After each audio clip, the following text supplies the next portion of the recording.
Hola mis hermanos, nosotros vamos a nuestra primera clase. Esta sí es la primera clase, la primera fue una introducción y nosotros vamos a empezar hablando sobre la doctrina de la elección y la predestinación.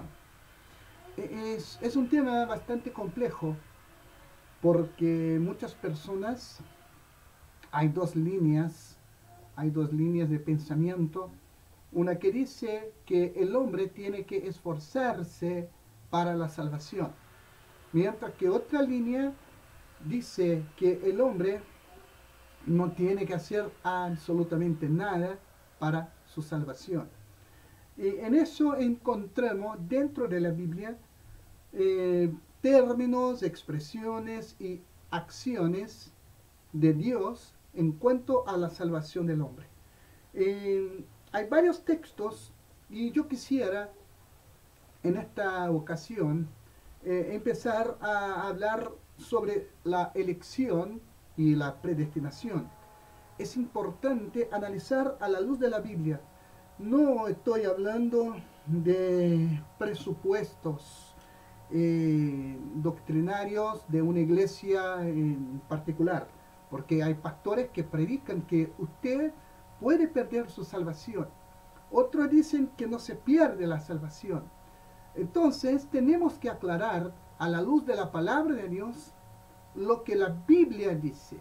No es lo que el hombre está diciendo, no es que el obispo está diciendo, porque a lo mejor hay obispos que son ignorantes, no saben absolutamente nada, saben lo que es tradición, pero no conocen la palabra de Dios. La palabra de Dios nos habla y tenemos que seguir lo que dice la Biblia, no lo que dicen los hombres. Eh, el, el verbo predestinar, ahí tenemos que entender, este verbo literalmente quiere decir marcar o escoger antes. Dios escoge a aquellos que Él sabe que van a participar en su plan de salvación y la extiende a todos los que respondan en fe. La doctrina de la predestinación en las escrituras, ahí vamos a ver en las escrituras, se relata al preconocimiento de Dios. Esto es muy importante, tenemos que ver a la luz de la Biblia. Hay textos, y ahora sí vamos a entrar en la Biblia. Romanos el capítulo 8 y versículo 29, en la versión Reina Valera nos dice, porque a los que antes conoció, también los predestinó para que fuesen hechos conformes a la imagen de su Hijo, para que Él sea el primogénito entre muchos hermanos. Fíjense que es el primer versículo que nos habla claramente que Dios uh, marcó antes. Dios escogió antes. El versículo es claro, está en la Biblia, no es una versión moderna, es la misma Biblia que existe hace miles de años, ¿cierto? Entonces, vamos a otro texto que también nos habla de esto, que Dios escogió antes. Observen, Romanos capítulo 9, del versículo 10 al 16.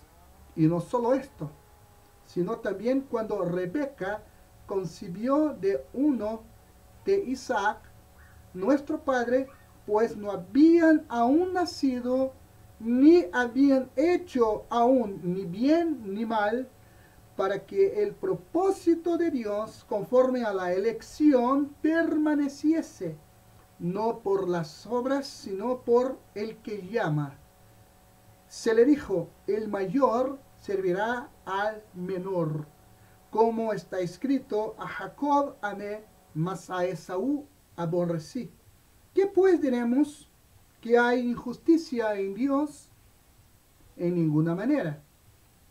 Pues a Moisés dice, tendré misericordia del que yo tenga misericordia, y me compadeceré del que yo me compadezca. Así que no depende del que quiere, ni del que corre, sino de Dios que tiene misericordia. Entonces, hermanos, esta doctrina de la predestinación, como a veces es llamada por los apóstoles, estamos hablando de Pablo, estamos hablando de hombres que tuvieron una vida intachable, no hay error doctrinal en estos hombres, no vemos errores doctrinales, fueron hombres santos, hombres que nos legaron la Biblia. Entonces, esto está claramente expuesto en las Escrituras. Los escogidos son referidos al menos 25 veces.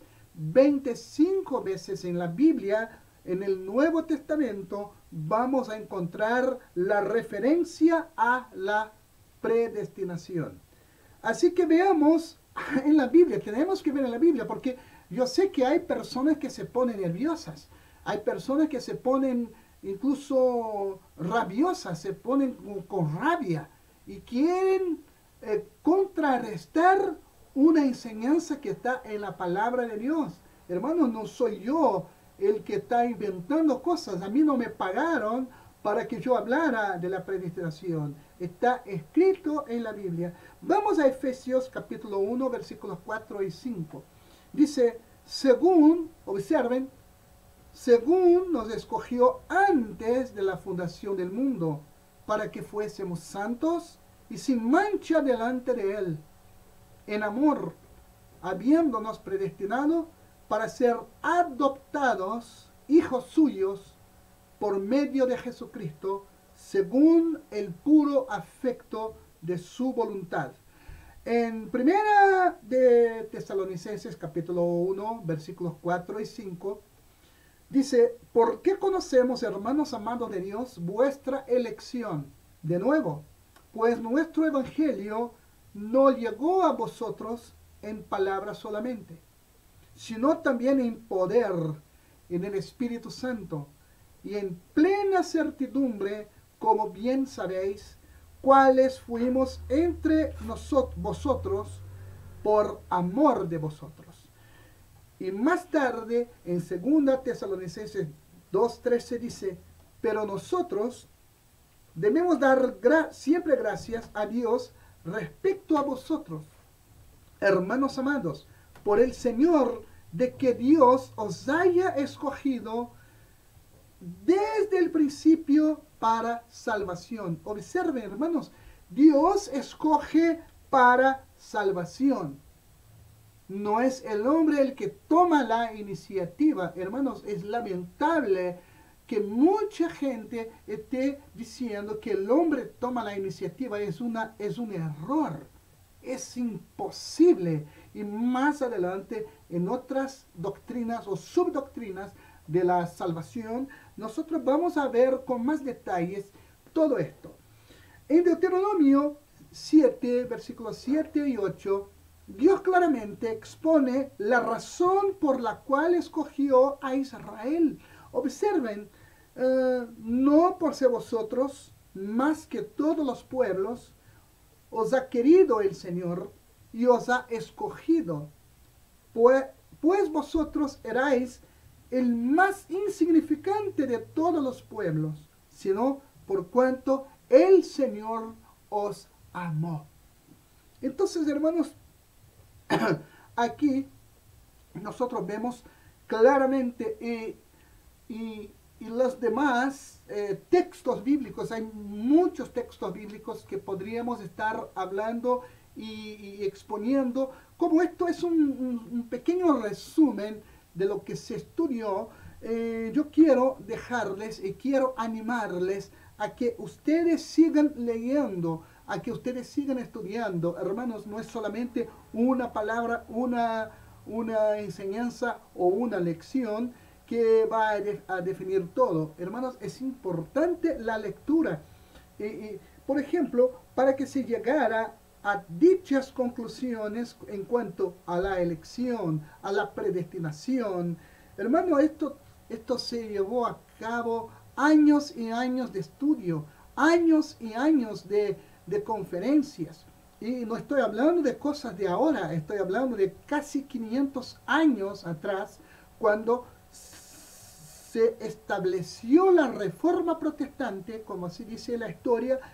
A partir de ahí, varios hombres comenzaron a analizar la Biblia, porque nosotros sabemos bien que durante siglos la Biblia estuvo oculta a la gente. Solamente los teólogos católicos, apostólicos romanos, eran los que tenían el conocimiento y asimismo ocultaban muchas cosas, distorsionaban la enseñanza, distorsionaron la doctrina y comenzamos a ver que cuando se instituye la iglesia reformada, empieza un análisis profundo de todo sobre la salvación, sobre la iglesia, sobre cada doctrina, sobre Dios, sobre el Espíritu Santo, sobre Jesucristo, sobre el hombre, sobre el pecado, cosas que antes no conocía, la gente no sabía, la gente no entendía, la gente vivía en total ignorancia. Y ahora, lamentablemente, hermanos, la gente sigue con una tremenda ignorancia. Hay varios pensamientos en cuanto a la salvación. No hay, hermanos, y aquí voy ya concluyendo, no hay una unidad doctrinaria. Hay facciones, hay sectas, hay pensamientos distintos en cuanto a la fe, en cuanto a Jesucristo, en cuanto a Dios. Y por ahí va, hermanos, lamentablemente. Pero yo les dejo todo esto para que ustedes lean. Ustedes ya tienen las hojas de estudio, así que lean, analicen y vamos a seguir hablando en la próxima lección sobre el llamado del Evangelio. Es la próxima lección. Así que Dios les bendiga, hermanos, y muchas bendiciones a todos ustedes, que ustedes crezcan en la gracia y en el conocimiento de nuestro Señor y Salvador Jesucristo.